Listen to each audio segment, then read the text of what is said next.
out here. Hi, my name is Carlos. I travel, I tattoo, and I take it all in. One country at a time, one tattoo at a time. Travel is what inspires me. Tattooing is what guides me. This is how I interpret the world. This is the global canvas.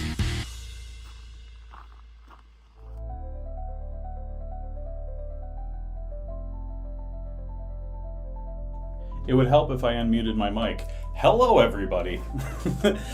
Thank you for tuning into Global Canvas. Obviously, my name is Carlos. Today is day 1 of me trying to become the first tattooer to do a tattoo in outer space. Lofty goal, but we're going to make it happen. So today what I want to do is I want to do some oil painting. I have not oil painted in like 3 or 4 years. It's been a long time, but it's something I'm kind of good at, if I may toot my own horn, toot toot. So you can join me and watch me fall on my face and give it a shot and see if it's something I'm still good at. As you can see, my setup is super cluttered today because I have all my focus for my camera coming down on top. So while we do our painting today, we'll be able to see my setup, my reference here, and my paint palette. But because of all that, all this equipment is going crazy, so bear with me in my ridiculous setup here. What this series of videos is going to be is me going step by step from the very beginning of laying out my image all the way to the final oil painting. It will take several episodes, it'll be a while, but we got time. Nobody gets to outer space in 2 days. So let's refocus my camera and my setup here, and then we can start rolling. Hopefully my audio levels are pretty good here. I'm gonna bring my music down just a little bit, so my voice is just a little bit louder. That should be good. Okay, so this is a new channel and we don't have much going on in the chat right now because it is brand new. But if you have any questions, if you do tune in, go ahead and drop them in there. If not, you can always comment on the video afterwards because it's going to be posted on the YouTube page. And I will definitely respond to comments after the fact. All right, so first thing we're going to do is I'm going to take off my watch because I don't need that to get all nasty. We're working with oil paint, so we're working with something that's effectively caustic or toxic, so we don't want to get too nasty.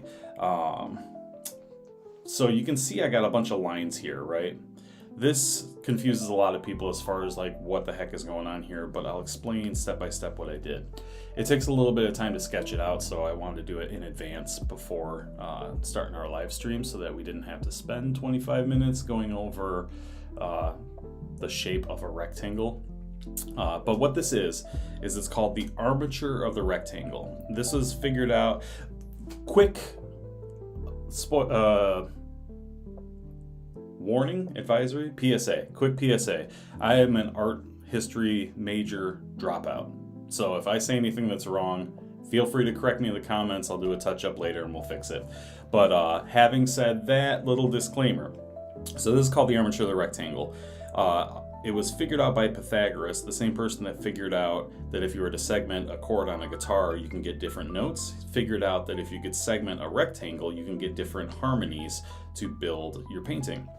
So imagine for a moment, it's like you're making a chord, right? You got 3 strings or 3 notes. If they're discordant, it sounds weird. If they are built like a established chord, so you make an A major, it's gonna be nice and beautiful. Let's say you make a D minor, it's gonna be a little bit more sinister. That's what he figured out with this armature of the rectangle.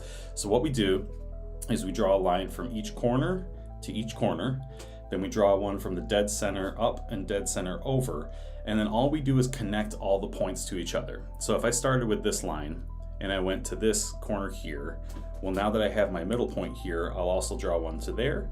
And now that I have my middle point here, I'll also draw one to there. And then we rinse repeat. If I do this straight across, well, I know where my middle segment is here, so I draw here. I know where my middle segment is here, I draw here. Such is the same with every single point on the perimeter. And what happens is you get this cool geometric like diamond type pattern. And then there are these points of intersection that are really important. So where this line comes through this way, and then this line comes through this way, you'll see this little X that it forms here. There are a bunch of hot spots, right, that have different intersections. After I figure out all of my diamond shapes, I can then see, well, there's a hot spot here and there's a hot spot here. So if I draw a straight line down through those hot spots, it actually shows me the direct 1/3 segment of this painting. So if you watch this line straight down here, you have 1/3 in this rectangle, 1/3 in this rectangle, and 1/3 in this rectangle. Similarly, if you go side to side, you'll see I have 1/3 line drawn here because of these hot spots that line up. I go horizontally, so I got 1/3 a rectangle here, 1/3 a rectangle here, and 1/3 a rectangle here. You can also figure out your fourths by running through this hot spot here, this hot spot here, this hot spot here, and you can draw a line there, which I didn't need for today, so I erased the light line. But that'll give you 1, 2, 3, 4 quarters of your panel. So what Pythagoras discovered is that if you have an interesting, harmonious setup to your painting, then it will feel right when it's all said and done. So you can see my reference up here. I'm going to point to it. Boom, right there. This is my reference of what we're going to be painting on this particular piece. And I have set up right here the same thing, but with my lines. They're really light in the picture, but you can see how they come through. So I can tell from my reference, let me use my mouse here and I can show you a little bit better. I could tell from my reference that in this diamondy type shape right here, which is going to be here on my canvas, right here at our dead center intersection on the 1/4 is where the back of her calf sits. And you can see that her leg follows down this way, so it kind of follows this line, and then the front of her hip comes up this line. The dead center of the canvas is right about here in the painting. So like the arch of her back is going to come around this way. And then if I can scroll here, you can see how her hand fits like really nicely, just coming right up into this triangle here. Basically what's happening, and I know I'm flying through this quick and I can answer any further questions later, but basically what's happening is I want to find a nice shape that makes sense, that is harmonious and enjoyable to look at. So I chose the 1/3 line, which comes through here for the front of the hip. Maybe I said quarter earlier, but I chose the 1/3 line here that comes through the front of the hip, and then it comes up and over towards this hot spot here, but then her hand falls in this triangle, so it kind of has this shape here. So if I'm building a chord, I'm building basically here, here, and maybe here, right?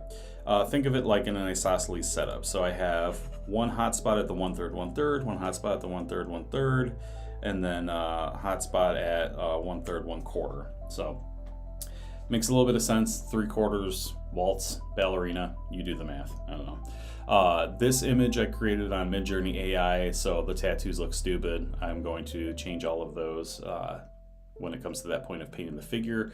But for today, I'm going to show my undercoating process on how to lay out the entire composition here.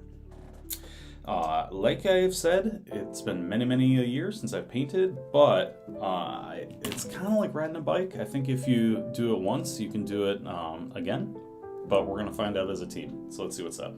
What I have here is a transparent, let me get this up here, transparent iron oxide red from Utrecht's Artist Oil Colors. This is not the color that I would normally use, but I couldn't for the life of me find like a Old Holland transparent red like oxide. But after doing all of the mulling through the options that they did have at the art store, this seemed like it was the closest. So let's go ahead and use this. We'll see if this is my first mistake. I'm sure it's not. It's a little more paint than I need, but that's okay. We're having fun. All right, so I will move this out of camera for right now. Actually, I'll just toss it up here in case you have an interest in remembering what we're using. After that, I'm going to use a little bit of liquid Liquid is a fast drying medium, but also has like a gel-like property to it. So this will let my first layer set up overnight so I can come right back in tomorrow and continue my painting and not have to worry about it being too wet to paint over. Then I got this trick from an artist named Alyssa Monks that you're going to hear me talk about quite a bit on this series. It's Damar Varnish. We're going to toss a little bit of this in there too, and that's going to give it, it's another quicker drying medium, but it's also going to give it a little gloss and shine right off the bat so that the brush strokes that we use are nice and vivid. I don't recall if I should normally save the Damar part of this mixture for my actual strokes, not my underpainting, but who cares? We're going to underpaint with this. Throughout this series of videos that I do, remember, this is me figuring it out in front of people, and I've never had a problem in my life failing in front of people, so we should be okay with that. But if you know anything better, just let me know. But I'm not the world's foremost expert in this, but I am pretty darn good. So if I make any mistakes, who cares? Doesn't matter. Like I said, I dropped out of college. You shouldn't trust me. The first thing we're going to do is we're going to just kind of wash in a basic reddish hue to get this whole thing covered. I have a nice little trick I like to use for when I'm building this underlayer, which is I have a plain white t-shirt, preferably something that you've washed a few times so it's nice and soft and lint free. And I'm going to take some scissors. I'm going to cut off a section here.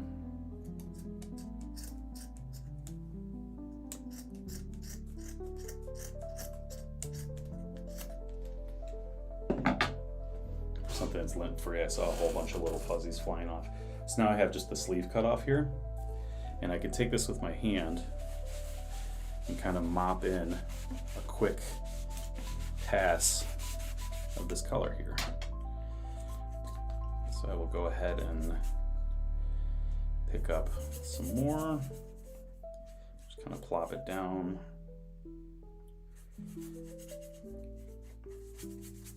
For those who don't oil paint and just want to hang out and listen to stories, welcome. For those who do oil paint, this might be the most boring part of your life, because it kind of is. But I think if you don't know, if you don't do this all the time, this is kind of a fascinating part of the puzzle. So it's confusing because it's like, how does this make a ballerina? But all of this that we're about to do is just a big magic trick anyway. And I will say that my mediums here are pretty stinky, so I will have to ventilate my room here in just a second, or put on a respirator. I'm not going to put on a respirator.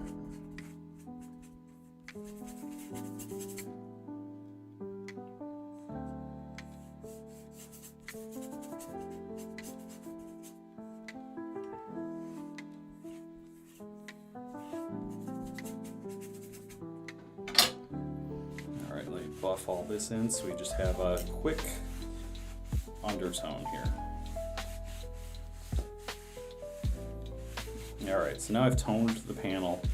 My armature lines are starting to disappear a little bit, but that's good. That's something that we actually want.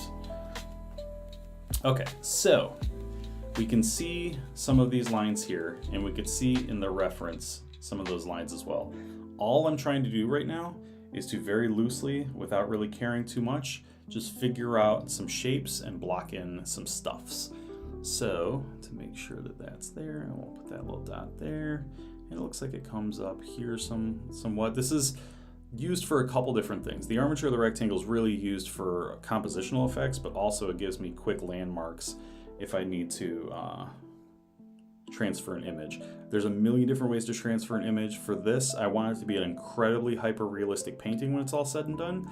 So that would normally indicate the necessity to draw a stencil, kind of like you're tattooing, and like trace it out with pencil and all that, but it's a little cheap and a little too easy. So being that it's my first foray back into oil painting, I want to make sure I have as much difficulty as possible with this, because I need to learn trial by fire.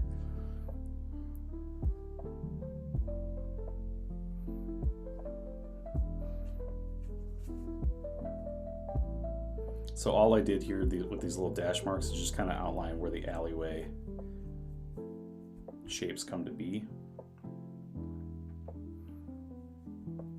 And it looks like I got like big dark areas up here on this side. So I'm gonna drop some dark areas up here. The point of this underpainting is to just kind of figure out where things go, to block in masses of light and shadow, to just get like a basic composition down of what's gonna go where. So I guess you could refer to this as like your drawing stage if you want, because it's just sketching out what you're gonna be doing. But for me, this is really all about just figuring out light and shadow. I will say I use what are called indirect painting methods, which means I'll do a bunch of layers over layers over layers, instead of dropping each final brushstroke as we go, more like a la prima approach. But I've been dreaming about painting this particular ballerina reference with those kind of like stroke by stroke unlayered process as we go. So we'll see what my heart says once I get it, the foundation layer in. Like I said, right now we're just trying to block in some basic shapes.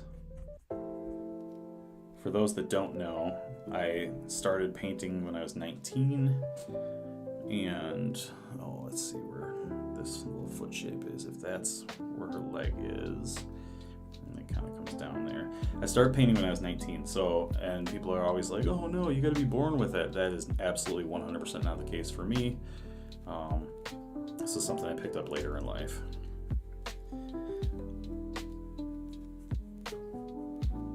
The best way I found to learn is to study, to read, do research, and I took one oil painting, like continuing education oil painting course at community college. It was the type of thing that like bored retirees do when they're trying to figure out. I was the only young person there, let's put it that way. Let's see, just like where her hair goes. But where's I going with that? Oh, so I've been painting for a while. However, that while, there's an asterisk on it. From like 19 to 33, maybe 32. Oh my God, has it been that long? No. It's like 34. I painted with oils. I did acrylic before that, as a lot of people do, because I was too intimidated by the oil painting process. But honestly, there's so much more control with this than with acrylics. It's insane. So I highly recommend just jumping in, read some stuff, you'll figure it out. But I highly recommend jumping in to oils right away. But it's up to you. This is what I know. So as you can see, I'm just blocking in basic shapes, the most basic, because this is all going to disappear in a minute in a really fun and fantastic way. And the whole thing is going to look stupid and ugly until later on when it doesn't. All right, so I have my basic alleyway shapes. This is where her head is going to be, somewhere over here. Try really not to think of these in terms of what they are on paper, and more of like just light and shadow shapes. This looks like maybe like right there for this colored block of cement here. There'll be some stuff that I call audibles on and change on my own for the composition of my painting as we go, but that's because this is an AI generated image, so it doesn't really understand the universe the way that artists can see things, or the way that pavement layers lay down pavement. But okay, so got a little massive black down here. This looks like I have no idea what I'm doing, but in just a second it's going to be pretty exciting.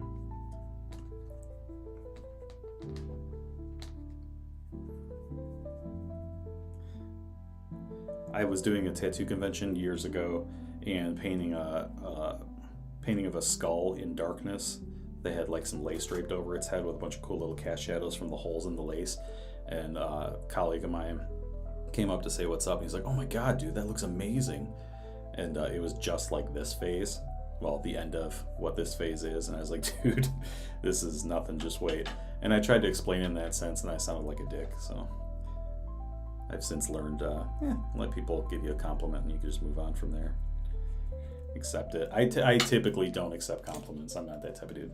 All right, so I just dropped in a whole bunch of splotchy brush strokes to show like the dark of the alley, a little bit of the pavement down here. There's a little shadow here, and here, there's this figure's body right here, right? What I'm gonna do now is take this big old oval mop brush. Let's see if that camera can focus on that. This is like, whee. Okay, so this big oval mop brush, and just with really light pressure, I'm just gonna start to buff out any semblance of the brush stroke and just get like a softer shape. So it's kind of hard to tell on the camera. So what I will do is I'll do just the figure right now, right? You see how chunky that stuff is? Watch this. With a real light touch, I'm just gonna kind of obliterate those shapes. And now it gets a little bit softer. A little bit hazier, right? Now let's do it with this side of the alley here. Obliterate, get rid of any strokiness that I might see. And get it nice and soft.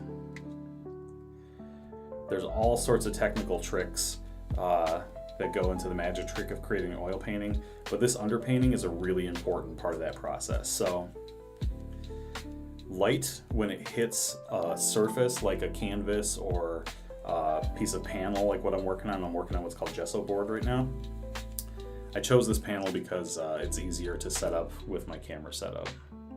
But normally I would use like a primed linen with like rabbit skin glue and gesso, but or oil primer. But anyway, I have ADHD, so I go all over the place with what I'm trying to say all the time. So anyway, when light hits a surface, is the point of this story, it goes through all the paint and bounces back out. So it does kind of illuminate layer by layer as you go through. And if you want it to be warm, you would have to have a warm undertone underneath everything so that when the light goes in and bounces out, it is more luminous and creates warmer effects in your colors. We've learned through the years as artists that even though we think, warm colors come forward and cool colors recede, the truth of the matter is when an object moves from its front to its shadow shape, it always gets warmer as it goes towards the shadows. So if we block in all the dark tones with more warmth, like this red lake oxide equivalent, this transparent red lake oxide paint, then literally physics-wise, when the light goes in, it's going to bounce out and make those shadows feel warmer on your final piece. So now I got those shapes buffed out, and you can see a lot of the brush strokes are like completely gone at this point, so that's pretty rad. We want to tone what's under here, because I see like my brightest white in my reference is like underneath her back here and then like above her chest here. So I'm just going to kind of tone in. Oops, I got a couple mops there. And clean off my brush a little bit. I'm going to tone all this stuff. And I know you're asking like, how does this become a painting? Well, we can take that same piece of t-shirt that I was using earlier, and now we can dip in just the tiniest bit of our medium to get a little bit more liquidy, and we can lift colors up and out now. So watch this. So now I can start lifting some of the lighter tones away with what I see in my reference here. See some light effects over here. It's a little bit tight for that, so I'm going to use some Q-tips on this one and just kind of lift away these light effects. And I have a bunch of Q-tips ready because these things get nasty and you just got to pitch them right away.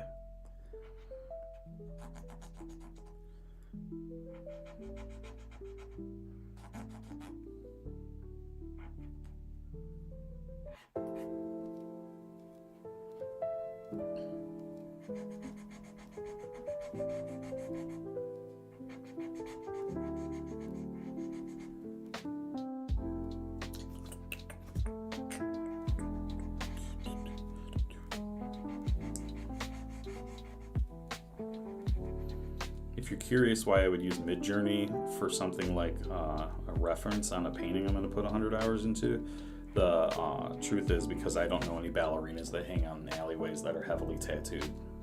So I had to make it that way. Good news is this image doesn't exist anywhere in the world except for my Midjourney account and then now this painting. So there's an ethical use for AI as far as I'm concerned.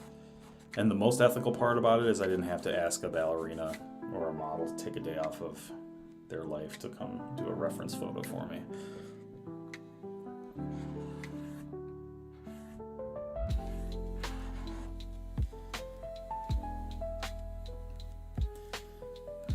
Alright, need to sharpen up this edge here. This I could probably use my t-shirt scrap for. It might be a decent idea to wear gloves when you do this, or bare minimum put lotion all over your hands so that when you wash them later all this toxic crap comes off, but in the words of the immortal Forrest Gump, I'm not a smart man. But I do know what love is. It's what makes a Subaru a Subaru.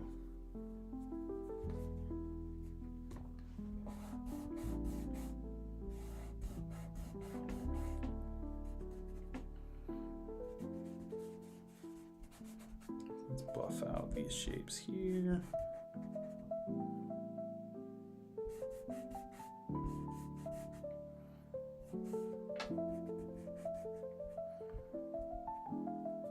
Okay, cool. So now I'm seeing the shape come to form a little bit, but again, all we care about is light masses and dark masses. We do not care that it is a person. We're just trying to figure out where some light goes and where some shadow goes so that later when we actually paint, we have good warmth and that our composition is laid down in a layer that is designed to get covered immediately with the subsequent layer. So these decisions are not permanent. I try to teach my kids all the time, nothing in the world is permanent. Least of all art. As a tattooer, it's interesting because like you think there's an inherent permanence attached to what we do because somebody gets the tattoo and it's there forever. But honestly, all of the work that I do on people will be gone in a shorter time frame than any of these oil paintings ever will. If you think about it in those terms, it's kind of creepy. But it's also kind of like relieving, to be honest.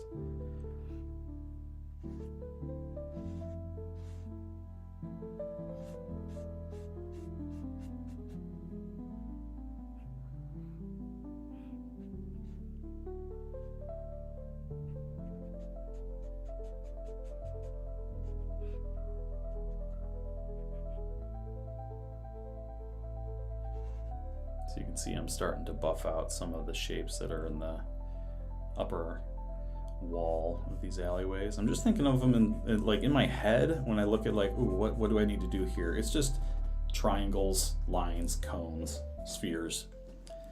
That's how I'm trying to think of everything that we're doing here. Because again, if I think of it as a person, let's say I think of like, oh yeah, this is a ballerina and her name is Cindy. I might be like, well, Cindy needs nail polish, and then that leads me to think, well, what is nail polish? Well, it's red, so I'll get my red out, and there's a cuticle line, and that's a little bit of a white, so I'll get my white out, but none of that shit matters, because in the harmony of the painting as a whole, it all comes together later, but it's really honestly all just like basic shapes and colors that create the whole. Just blocking in some of this graffiti that's on the wall over here.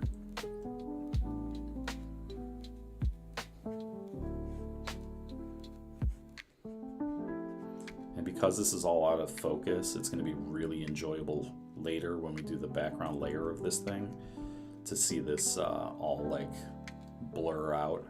Everything it's all about contrast, right? Everything that is in the foreground needs to be sharp, everything in the background needs to be blurry if you want that kind of photographic effect. Let's see, oh, we got some big graffiti spots over here.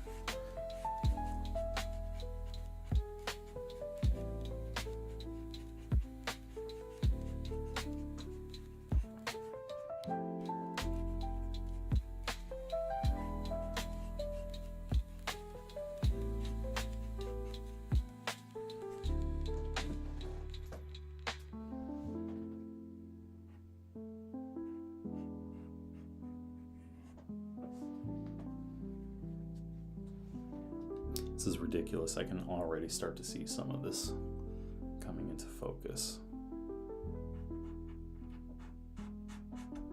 Now, is this line here a building?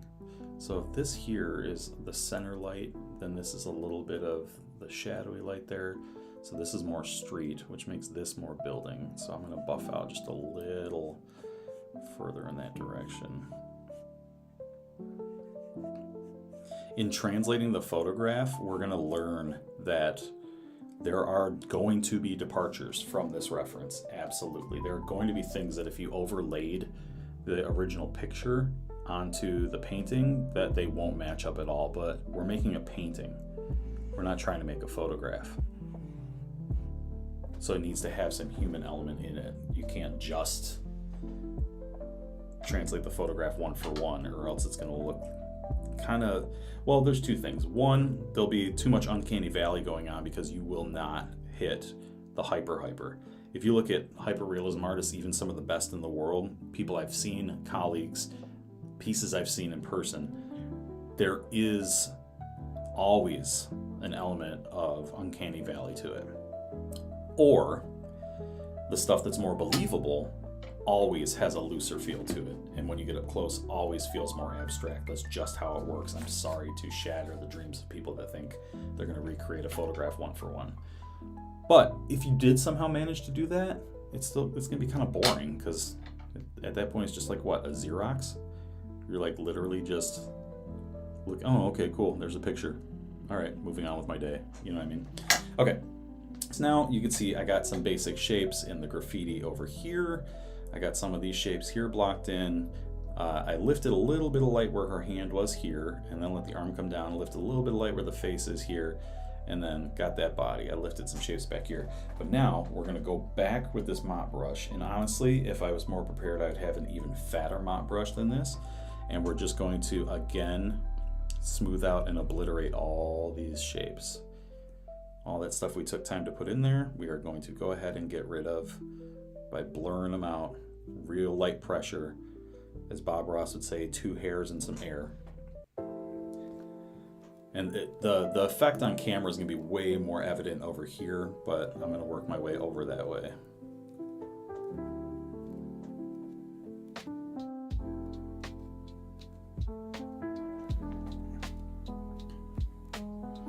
And what we're trying to do is make sure there's no detail at all in this lower level. This lower layer, we just want it to be soft. So that's why I wouldn't bother putting in facial features right now. I wouldn't bother shaping out like the skin on her foot or her heel, or where the ankle bone protrudes, or where the ballet flats, you know, push down on the flesh. None of that makes any difference to me right now. At this point, we're simply trying to block in our underpainting, creating the warmths. Okay, I'm gonna go through and do this like little graffiti splot here. You can see it's like a yellowish color on our reference. But here, I'm going to obliterate all these tones to make sure that there's no hard edges in here.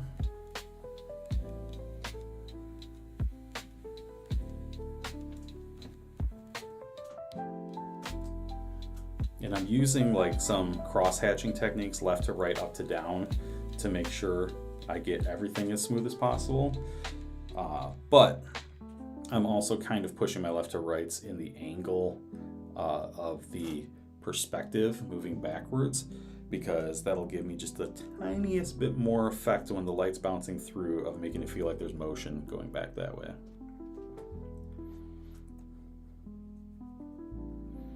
I'm not 100% interested in making a one-for-one value study copy for my underpainting. It does help if you can get close, but everything about what we're doing right here is a loose move.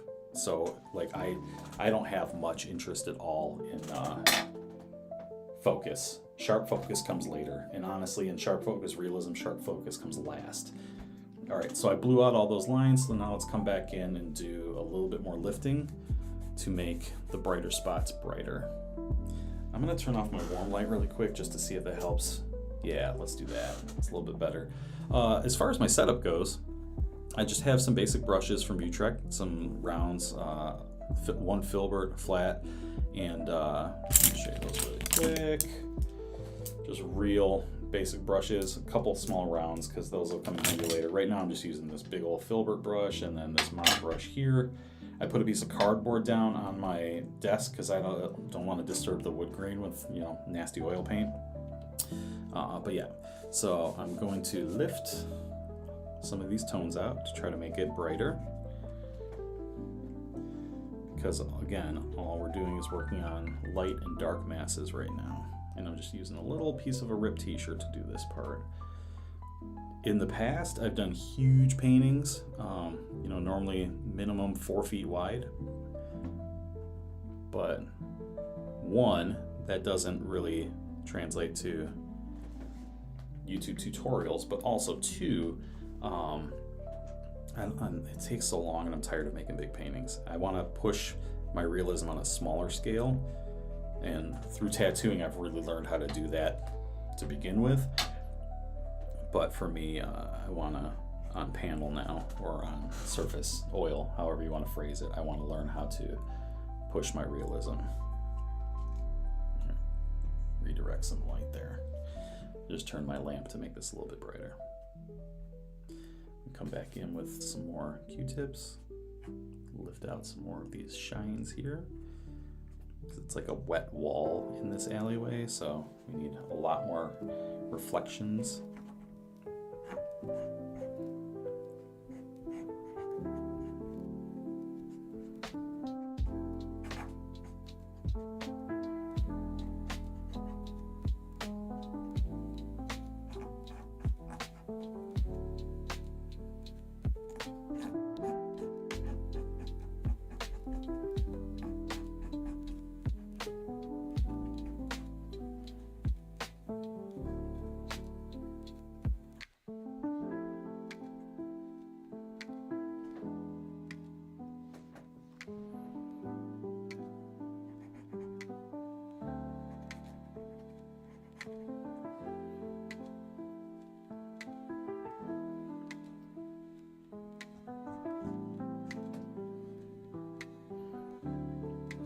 Make some decisions. Let's figure out where I'm going to put these fingers. I love how the contrast goes from the dark coming off of the light in the background and then immediately flips to a mid-tone dark and then lights for the hands. That makes me really giddy.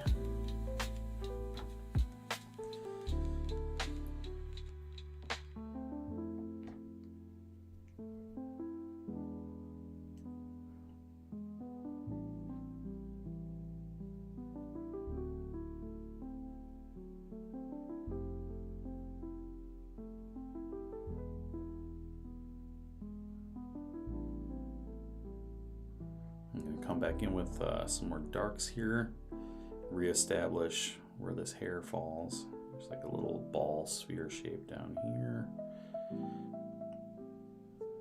Is that too low? Yeah, it's too low. It should be up here a little bit more.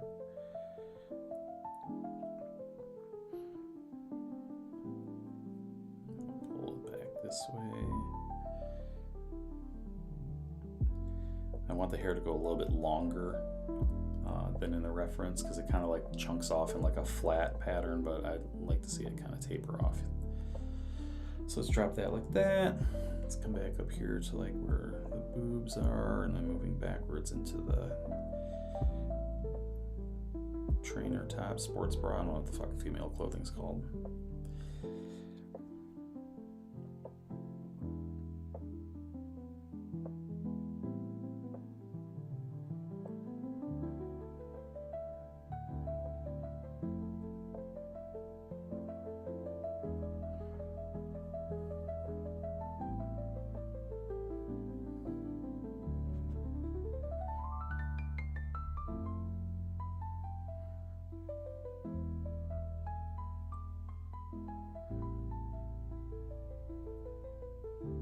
You would not believe how much time I put into trying to figure out what my background audio was going to be for this. A lot of times I'll just listen to like whatever while I paint, death metal, classical, whatever, but lo-fi chill is where it's at now.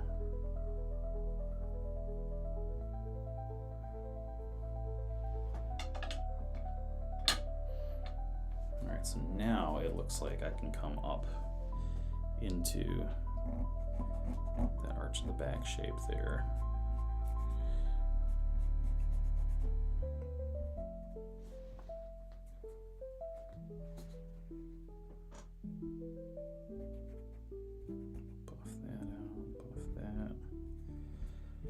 I'm using varied amounts of pressure with this t-shirt, by the way. Sometimes I'm scrubbing really hard, and then sometimes I'm just kind of like lightly lifting.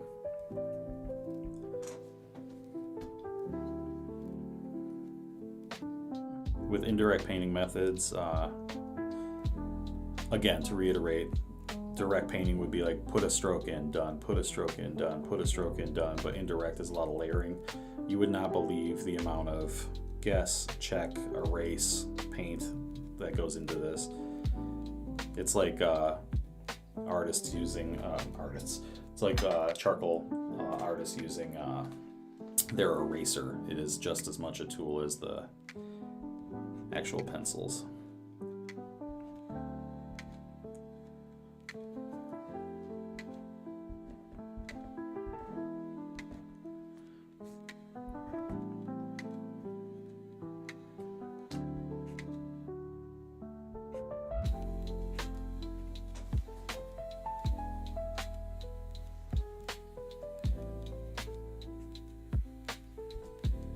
Alright, so now I'm starting to get too much readable shape going on in here, so I'm going to take my mop brush and I'm going to blow this back out. So ups and downs, get rid of any of these little strokes that might be in here, lefts and rights, make it really, really blurry again.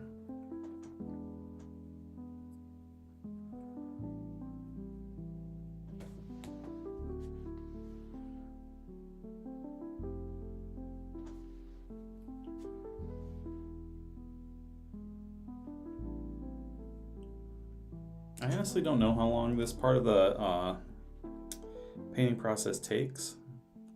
Could be hours, you know? Could be 25 minutes, it's hard to say.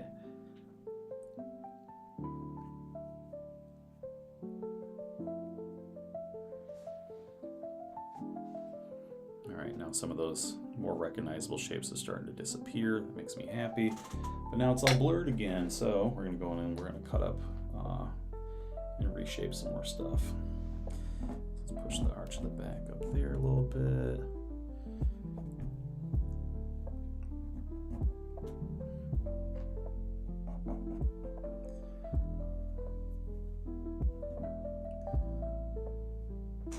Kind of actually, I see this line come up there more. I got a huge triangle. I got a notch out of here. If you look at the reference, let me move my mouse really quick. Is my mouse dead? No, there we go. This section here, there's a big old triangle I gotta fix. Triangle of light, and that is like one of the sharpest points of the entire painting. So I'm definitely gonna have to keep that really prominent.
Right now what I'm thinking, I got all quiet there. Right now what I'm thinking is I want to make sure I don't overthink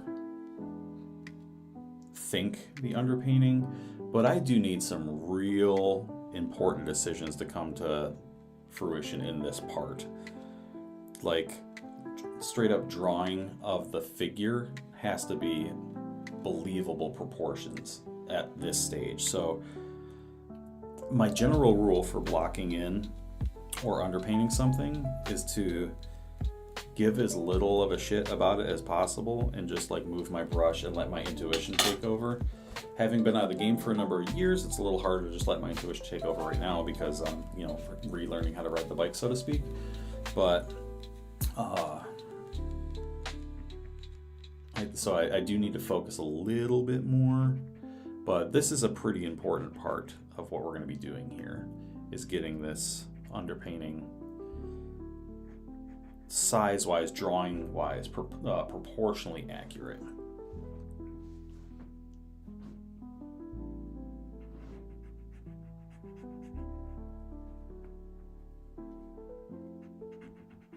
But again, no detail at this stage. This stage is literally setting us up. It's building a foundation, right? If you're building a house, let's say you're building a house. Let's say we're building a house right now with this painting. You don't start by building the house with the decorations on the inside of the walls. You don't start building a house by hanging a painting. You don't even have walls yet. So the first thing you do is you build the foundation. And after the foundation is laid, then you can start to construct the walls. Then you can start to finish them, and then you can decorate when you're done. So thinking in those terms, I am not going to try to draw a finger right now because I just need the foundation there. And I'm definitely not going to start to draw tattoos on this figure right now because I need the structure there, not just the foundation, but the structure of the body needs to be in place at that point. So, but it is very important to me at this stage to make sure we have believable proportions, because if we don't have believable proportions, then the whole thing is going to look kind of goofy when it's all said and done. So I'm going to sharpen up some edges with my Q-tips here, not getting too detailed. And I know that you're looking at it, it's just a mess of red right now, so there's not much detail to fear. But I want to make sure all I'm doing is setting up for future decisions. And this is actually one of the sharpest lines too. So we'll make sure to sharpen that up.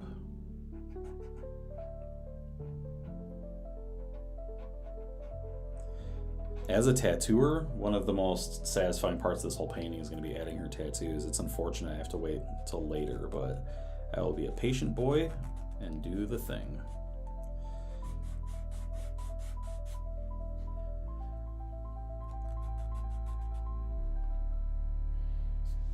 You can start to see it, can't you? That's both good and bad, because like I said, I'm really not trying to finish anything yet, but I can start to see what's awesome about this is right now, since we're just building the shadow shapes, it's beginning to look luminous, where you can see how bright the light is in the background and how in shadow her shapes and features are because of the backlight effect. That's pretty exciting.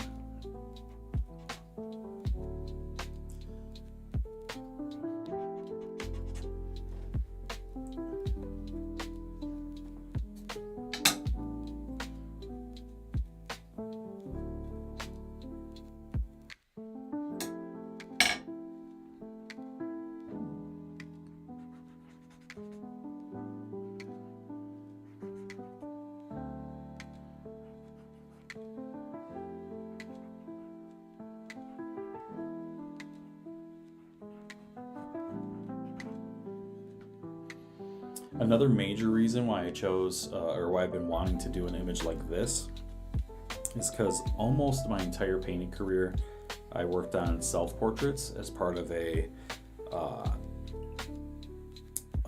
do they call it? Like a self-love journey, making sure to fall in love with myself again after not feeling those feelings for so long. So I would paint portraits of myself because it gave me something to look at, something to work on, something to shape, something to have control over, and to feel good, positive feelings about it while looking at myself.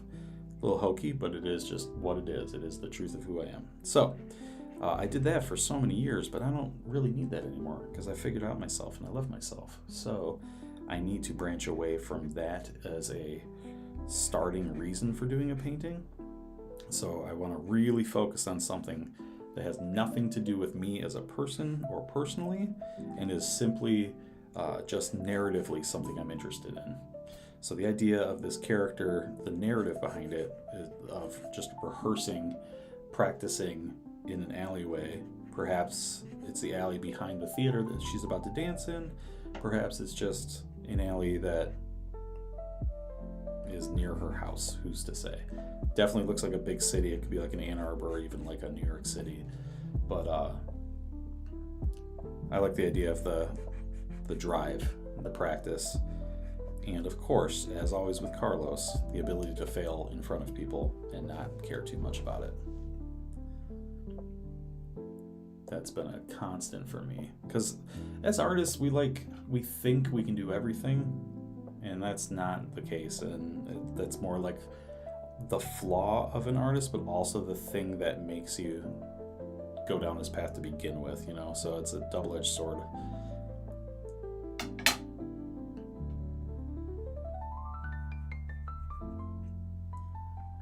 But without that insatiable push, I wouldn't have tried other things like tattooing or like writing horror novels or pursuing music, metal music for so many years, or before that I did hip hop for 9 years, and to a pretty good degree, honestly. But again, it required failing in front of people. It required starting at the bottom, as all these endeavors do. And you just gotta like follow what you're doing, believe in it, and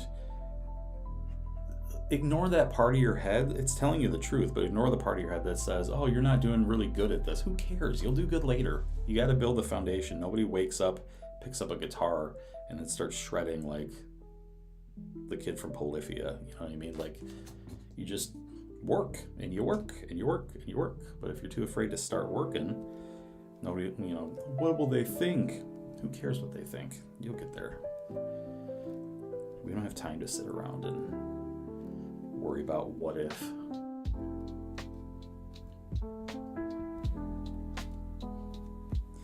So I'm just trying to pick up some of the texture in the cement here.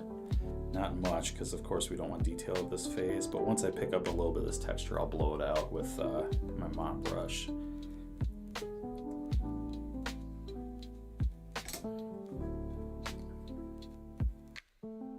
Bye-bye texture.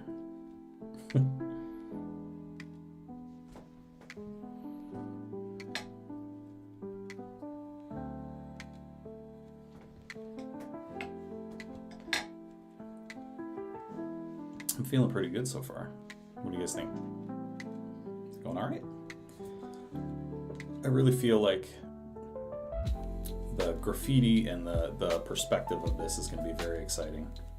I don't have many horizontals coming down here to show the perspective as I do there, but that's probably not that important. And honestly, too much symmetry is going to throw everything off anyway, so we might as well keep the obvious lines on this side and then let this be a little bit more ambiguous, just showing like the top of the graffiti edges there as perspective.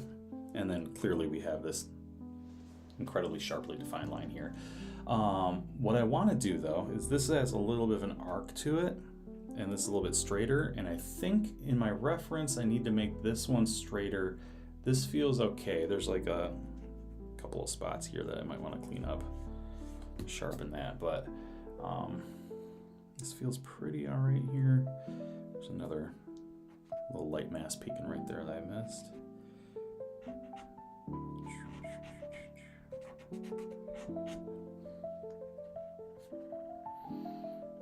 But let's sharpen this up. So by sharpen this up, I mean I'm gonna have to pull this straight back. And I'm gonna have to buff that out.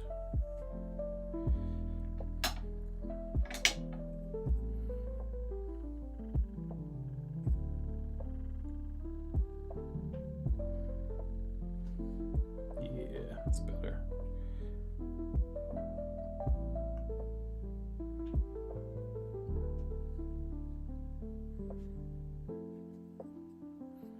got kind of like a, where's my mouse at here? Got kind of like a window shape going on over here. That I could always drop in later, but let's risk it for the biscuit. Let's go ahead and try to drop that in right now. It's a dark mass, so I need to use mostly pigment and far less of my medium here. And it looks like it originates like around there somewhere maybe, and it comes back to about here, so like somewhere like that.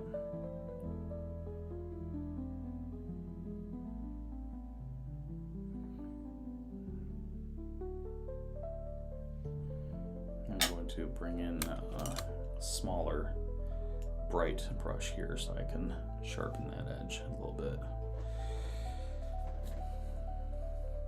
I need to get a maul stick for this, but ooh, there's no pigment on this. I forgot.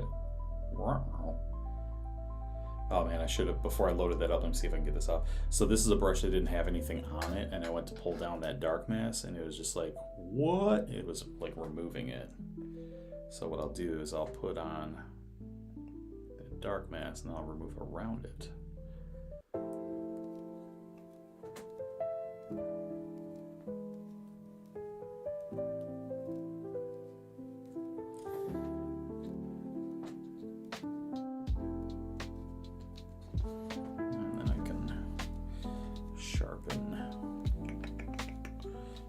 Sideways here, make it easier.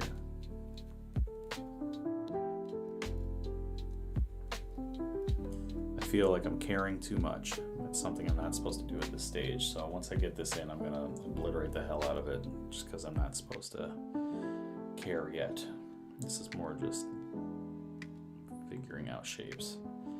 And if it's too perfect on the underpainting, it's really gonna limit later when I do layers over it of the departures I can take away from the photographic reference, because you don't really want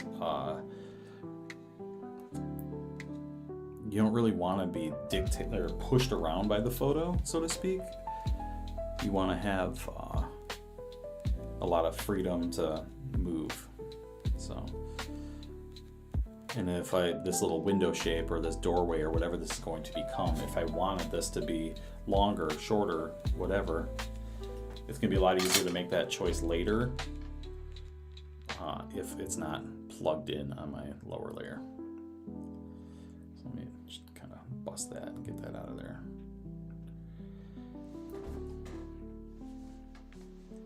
All right, we're looking pretty good. I'm getting close to being done, but I'm seeing in the fleshy part of what would be the stomach, I need to lift a lot of light out of there, so let me do that first.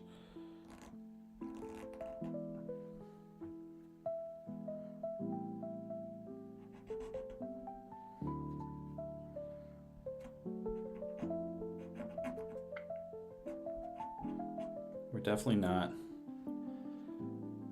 like I said, drawing in tattoos or anything yet, but I just need this to be a little bit lighter so I know where that shape is. And same with the underarm. I haven't even touched this spot yet.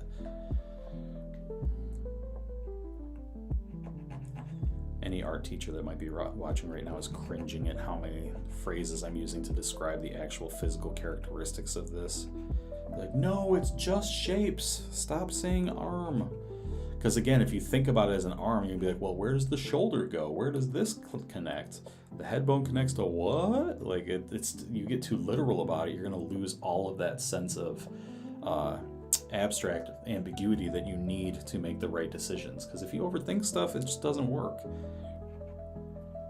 If you overthink stuff, you get caught in the details of school, or what the artist that you look up to might think, or whatever. It's I've never found overthinking anything to be helpful, even in business. You just gotta lean in and trust that it's gonna work on the back end, on the way out.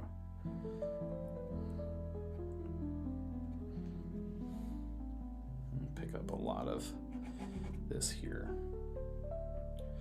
because I definitely need to have a lighter tone behind the face.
T-shirt, and I'm going to lighten up a little bit of what will ultimately be like this taupey brown color, but it just shows this building segment back here.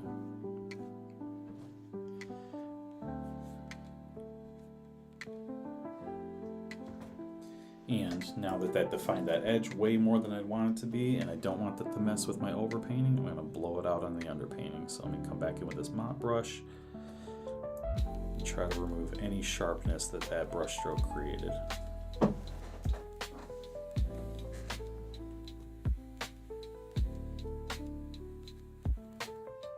That leg's a little too fat looking, it's too wide.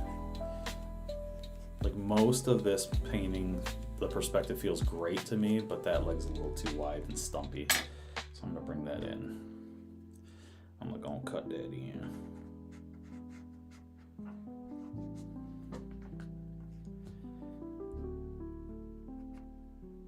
You know what, I could use one of my brushes, I suppose.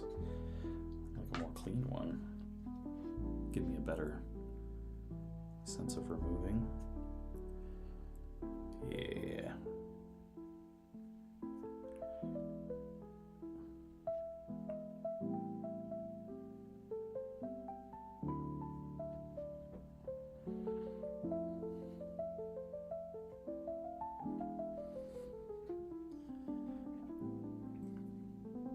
I feel like I need to bring this hip shape forward a little bit more and produce a little bit more of that kneecap bend. So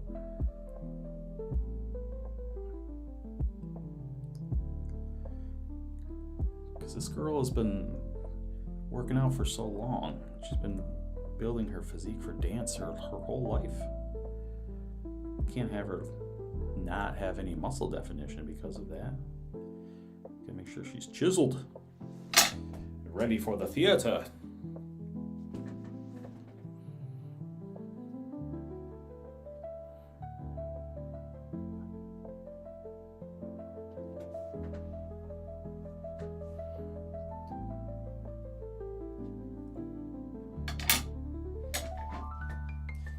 Let's break up and buff out these hard lines here. 2 hairs and some air. If I was really doing Bob Ross, I would drop my brush under here and go just beat the devil out of it.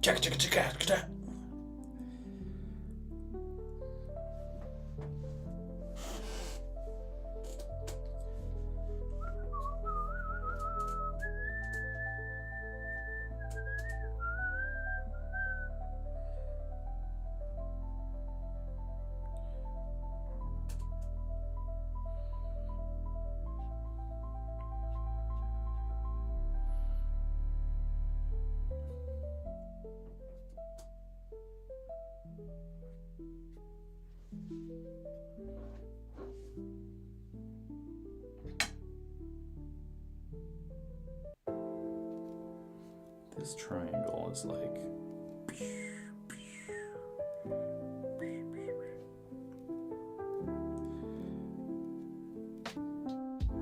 much sharper there. Much sharper there. There's this concept called lost and found edges, where it's like you take the sharpness of an edge, like in here, and you carve it, but it's like, oh, now it's too found, so I need to lose it, so I'm going to push it back with my brush, then this, then back and forth, push, pull, push, pull. Again, all that stuff is really way more important down the line. In fact, I'm about to do something that's going to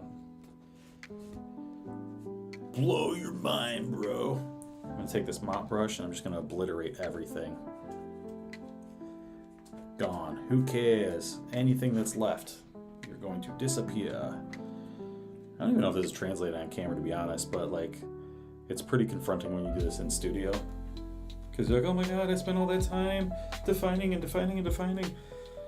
We're not supposed to define, especially on this stage, but painting, it's more about suggesting rather than describing. So if you can suggest what you're trying to go for, I mean, look at, like, it's more of a impressionist mindset, but even in hyperrealism, like, suggest, the brain knows how to complete the rest of the picture. You're not gonna outsmart the human brain with your paint. Just suggest what's going on. So the more I blur this out, the more out of focus it becomes, which means I can strategically and surgically pull into focus the things I want, which will ultimately be the dancing figure in the middle.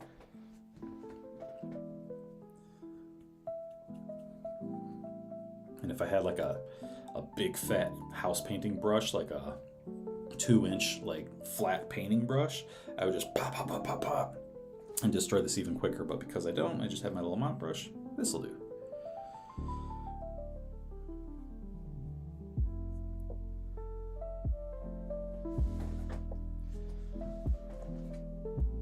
Where are we at? We're at about an hour in.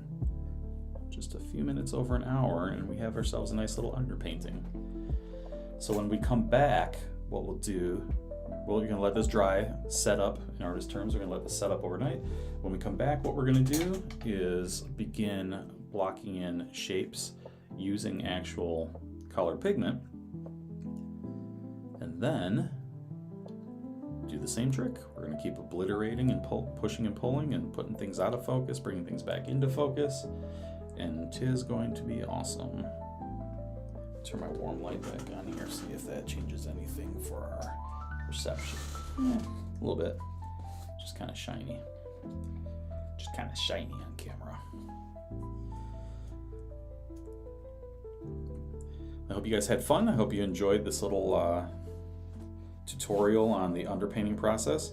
To recap, what we're doing here is blocking in the shapes of the painting, where things are going to go, and warming up the first layer, the bottommost layer of the painting. We're warming it up so that when the light passes through all the other layers and bounces out, it enriches those darks and it enriches those shadows, really bolsters the luminosity of everything later. But that's going to do it for now. Thank you for tuning in. I appreciate it. I'm going to start doing the YouTube thing and saying if you had a good time, please like, subscribe, follow, all that.